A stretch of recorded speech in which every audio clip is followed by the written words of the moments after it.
Hi, everybody. Today is Halloween, so I'm dressed up like Blippi. Gonna go trick-or-treating with my kids later, but I wanted to make this quick video on showing my October dividends. Woohoo! Can't really do the accent much, but I'm Blippi, right? Let's get to it.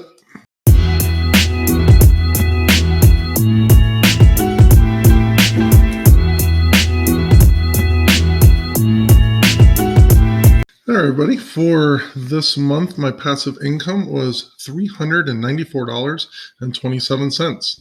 Another pretty good month compared to last year when I had $253, so a gain of about $140 for the month. There are other passive income sources that I have which allowed this to happen, like covered call premiums and YouTube income. So SPHD is my monthly paying, low volatility, pretty high dividend ETF. Paid $21.36. It's a little lower again this month because I did sell a share to buy an additional share of VYM later. Main Street Capital going up a quarter every month at $38.50.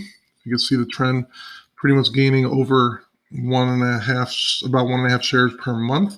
They're paying over 20 cents a month, so it ends up being about a quarter extra per month, just putting it back in there.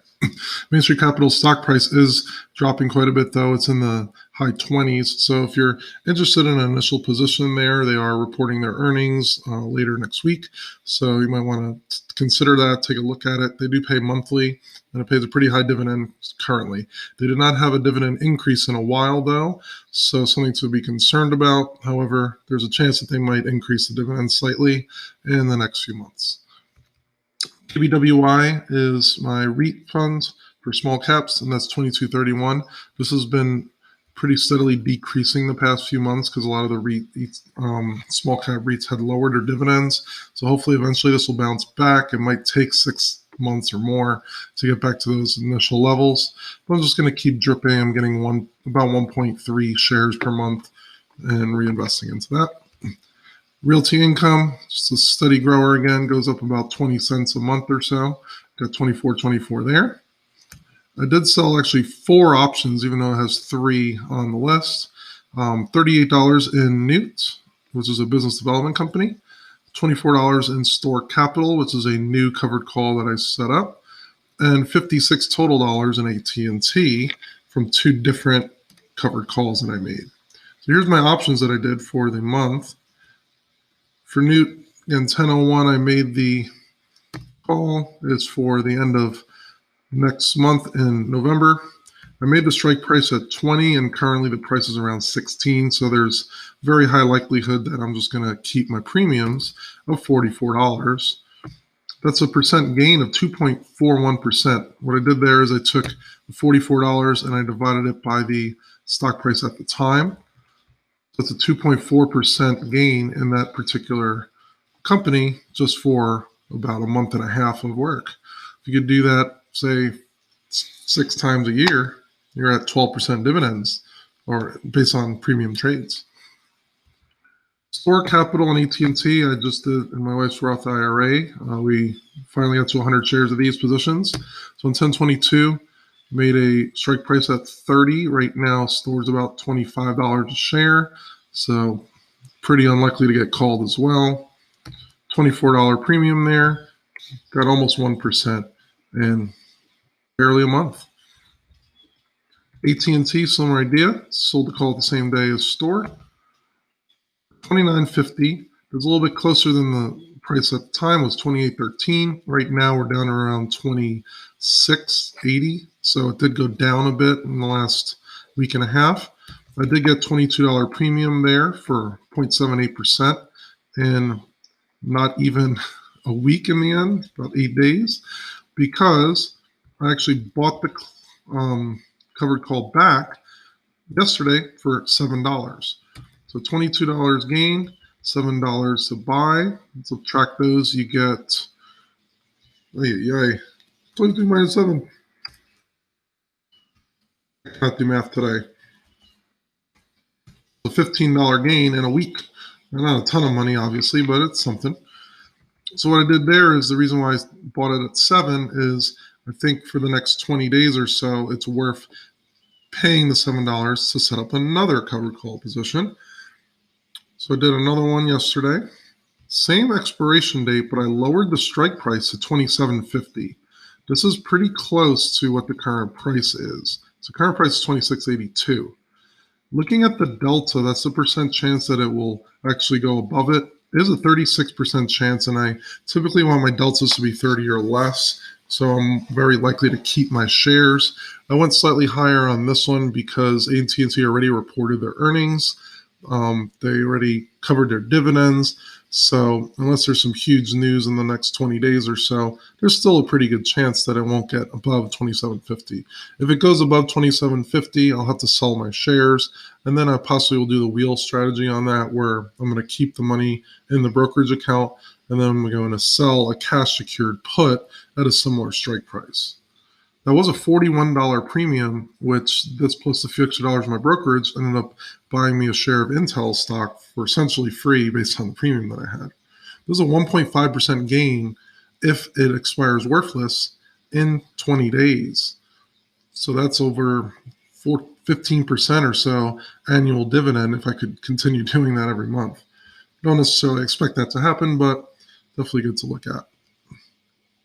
YouTube income, definitely want to appreciate all the viewers and subs to my channel. I earned $134.48 from YouTube this last few months or so. So definitely like, subscribe. This is how I support my channel. I'm not selling any products here, just going through my monthly stories, going over news. So again, definitely appreciate everyone that's out there. Please share this to others so I can continue running these videos and continue showing my story. Some general notes. I did max out my Roth IRA in the very beginning of the month. So I did put a little bit of extra money into M1 Finance, which is just a regular brokerage account for my daughter. I did make a free ebook on how to teach your child investing, savings, and spending. You'll see a link in the description down below. It's a free read, and it gives my tips on how I actually invest in that. So I'm going to bump that up a little bit to, I think, $30 a month. We're going to put into M1. And that'll be an automatic contribution to my daughter's about 12 stock picks that she picked, and it'll just automatically go in there. I typically add about $5 to $10 a week as well, and then I'll have her pick individual companies she's interested in. I bought one Intel stock and one VYM for my covered calls premiums that I made. So those will be paying dividends, and those are both dividend growth companies. So hopefully those dividends will continue to increase over time. I did sell off an ETF, an DLS, which is a international small cap fund. Pretty much broke even on this in the last year or so. I decided I wanted to increase my positions in some individual companies, mostly Intel, Flick, which is First National Long Island Corporation, and AT&T. I bought more shares. Store bought more shares, mostly so I could do this wheel covered call strategy to increase my premiums every month and then reinvest back into more shares. I'm going to typically be buying mostly VYM in my Roth IRA. My wife's Roth IRA, I'm going to try to get to fairly equal positions in most of the companies I own. Companies that I have in there. MasterCard took a pretty big hit recently, lower earnings. I actually bought an extra share of it. Visa, pretty good earnings. Stock price didn't move too much. Broadcom, AT&T, I have a lot more shares now. We're at exactly 100 shares. I'm just looking at my wife's Roth IRA ones. Pfizer, hopefully the vaccine will actually come out pretty soon, and hopefully that their test run went well. That won't necessarily significantly change the stock price, but it shows there'll be a small percent of their earnings anyway. If it does work, if it doesn't work, it could possibly hurt them a bit because of the bad publicity and whatnot, but it should be knowing pretty much in a few weeks or so if it actually works or not.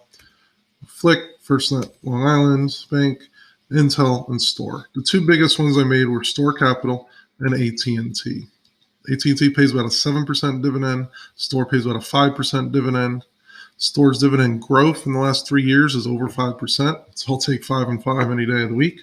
AT&T grows about 2% a year. They might raise their dividend a penny in next fiscal year because they typically raise it by 1 penny every year. If you look at their history, but I'll take the high current dividends plus covered call premiums, and that should be at least 10%, possibly 12 to 13% per year just in that. So even if the stock price doesn't move at all, it'll still be a pretty good return. Store capital as well, 5% dividends. I'm going to keep these as long-term holdings, especially store capital. AT&T, I don't mind doing more of the wheel strategy. Store capital, there's a chance that I might just end up buying shares if the covered calls get called in. I was looking at budget, and I'm going to be updating this next year, but current budget is $51.50. Again, my wife's in nursing school, so she's not making much, so it's mostly my income. Next year will be pretty similar to this, but the year after, ideally, if my wife's finishing as nursing school, significantly more income here. I was looking at my expenses. Fixed expenses are about $32.80 a month. Groceries are about $700 a month. Going out to eat's another $300 a month. That's pretty reasonable for us. That leaves $870 a month in extra. This does include saving for house, saving for insurance costs like car insurance. So the goal for the next year is these random costs to be somewhere around $500-600 a month. Then I could put a few hundred a month into a Roth IRA. And next year won't be significant in contributions necessarily. Maybe summer jobs and summer jobs and summer tutoring might help there, but I don't expect to max out the Roth IRA again this year because we want to pay for nursing school and whatnot. So again, I'm the investing teacher, high school science teacher, teaching others how to invest. Like, subscribe, do that all good stuff, helps the algorithm out, and definitely appreciate all the viewers out there. If you have any questions, let me know. Read all comments and I'll respond to them.